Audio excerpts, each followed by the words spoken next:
Thank you for staying with us. I will still have with us our panelists in the studio, Isaac Abraham, as well as Olufemi Ajasa, who joins us from Abuja. Femi, let me come back to you, to continue again. You know, you were talking about how political parties or how politicians try to, create or use news stories to talk about the divisions in their party, which will give them the legality to actually cross carpet from one party to the other. Yes, yes, yes, yes, yeah. They create the division, then of course they move. However, I think areas we should look at it should start from even the registration of parties.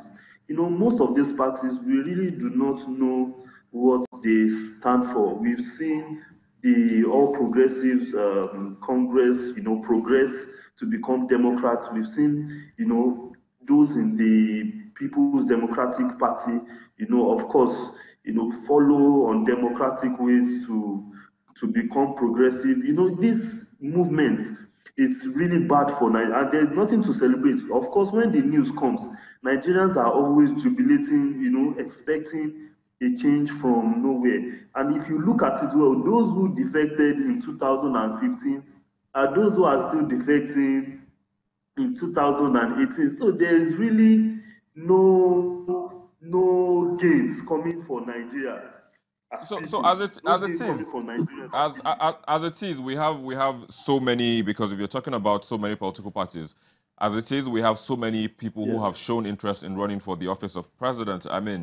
I think, don't you think that's because we have a robust and how would I put it now, and a very active political scene, and that's why you have many people from different political parties and different areas coming out to say that, they want to stand for election. Don't you think that's a plus for our democracy? Our political space is not robust. In fact, I fear that if we do not quickly curtail this scale of defection, if it goes unchecked, the nation will, of course, drift towards a one-party system.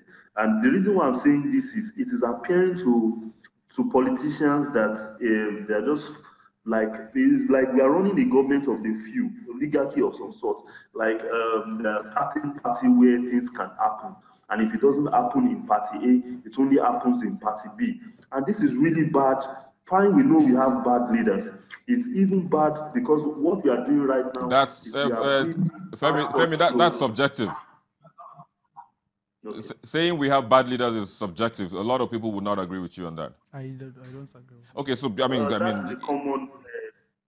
In fact, Isaac here is even disagreeing with you on having bad leaders. I don't agree all our leaders are bad, but we have a problem with leadership. Okay, I'm not saying all our leaders are bad. We have the problem with leadership in Nigeria. That's what I mean. Good. So with this kind of defection ongoing, with the state of defection, I can tell you that we're also breeding bad followership. Why? Because even most of the followers right now are not sure of where they are standing. They don't know, they don't have the existence, they don't have the vision of what their leaders stand for. And that's why you see so many people around government without purpose. So this is really bad for Nigeria as a country. So I think what should be done is to actually check the party structures. Most of our party are too elastic. All right, Femi. I would have to say thank you for joining us on the program today. You joined us from Abuja, Nigeria. You are the political editor of The News Guru. Thanks once again for joining us. So he's talking about how people just submit their collective, political awareness and everything to a particular person. That's why he's saying, that's why you have the issue of bad followership. Bad followership. Do you agree? I totally agree, because now, let me say I have a principle that I work for, and he's cross-carpeting. What about my personal convictions? I don't know what he stands for. I don't know why he's cross-carpeting. Maybe... If you don't know, why are you following him? Because that's exactly where the problem is. We have a blind followership in this country, and it's just based on individuals. So personally, I would even prefer we have independent candidates running for office rather than having all this number of political parties, and then at the end of the day, political parties will come together and say, okay, we nominate someone. I personally have a problem with that. About nomination, of recent, we have a situation where there's a pact that I think 11 presidential aspirants came together and, okay, let's nominate a person. At the conclusion of everything, I think Feladuro Toye came up as the consensus candidate. But then Professor Kingsley Mohalu came and said it wasn't fair and fair. It wasn't fair and fair. So what exactly are we doing? If we say we're having a consensus and we say we're choosing one person, every grievances is supposed to be channeled towards making it work with the person that has been chosen. And then that's where we always have a problem. If an 11-man pact cannot work, explain 90-something pact. Well, I mean, do you get? So at the end of the day, that explanation would excuse definitely me, we have a confused polity. We have a confused people. We don't know who we're voting for. Well, we have to wait and see till when that time comes. And let's of hope course, and pray. hopefully that confusion won't be there and people will make the right choice. But then I'll have to say as well, thank you for joining us. Thank you for having me on the program. Yeah. We'll take a break and we'll be back with the most videos on our YouTube channel in the past week. Please stay with us.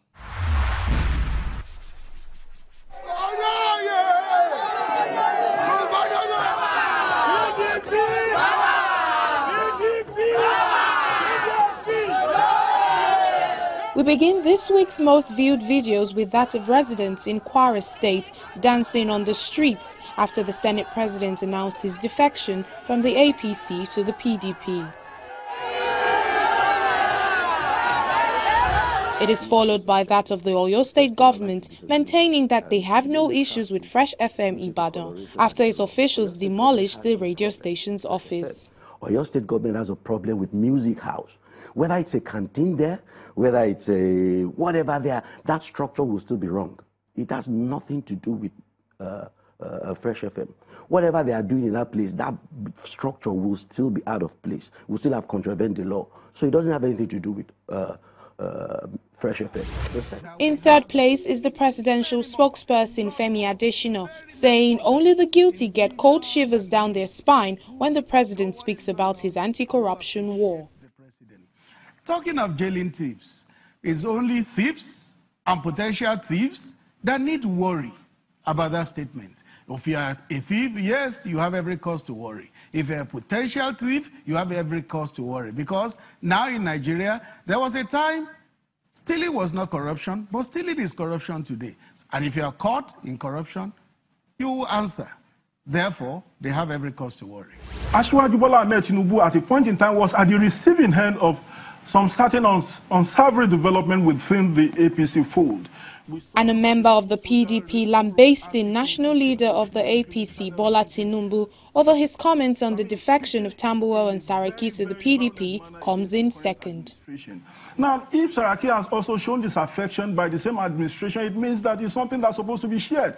I had expected that Asiwaju Bola Ahmed Tinubu would have been able to write to Saraki and say, look, I've also once suffered whatever you are suffering currently. It's just that I will not be able to leave this party simply because I'm committed to this party. But I don't think the fact that Saraki had left APC for PDP should be a concern of Asiwaju Bola Ahmed Tinubu. His preoccupation should be how to salvage a nation that is heading towards a major disaster. His preoccupation should be how to galvanize the Southwest Front and see how we can salvage Nigeria. It is not. While the presidential hopeful Omoyele Sowore challenging incumbent President Muhammadu Buhari and other aspirants to a debate tops the chart as the most viewed video in the past week. APC. The alternative is here. That is what we should be debating. We should be talking about the fresh ideas that we're bringing on the table to grow electricity, infrastructure, power, to stop corruption completely, not the type of anti-corruption war that APC is fighting where we replace some thieves, the old thieves with new thieves. Please, let's have that conversation. And if you want to be more serious, maybe you should start bringing these presidential candidates to debate us. Buhari should be brought out. The media should force them out of hiding. Let them come and debate the future of Nigeria. Nigerian young people have come to a conclusion where they have presented alternatives, and these alternatives are going to kick out the old guards in 2019. And there you go. Those were the most viewed videos on our YouTube channel in the past week. However, if the video you wanted to see didn't come out, you can just go to our YouTube channel. It's youtube.com/channelsweb to watch the videos you like and even share with your friends, family, and foes as well. But that's where we're going to wrap it up on the program today. Thank you for watching, but keep the conversation going via the social media addresses showing on your screen. Thank you for watching. I'm Victor Matthias.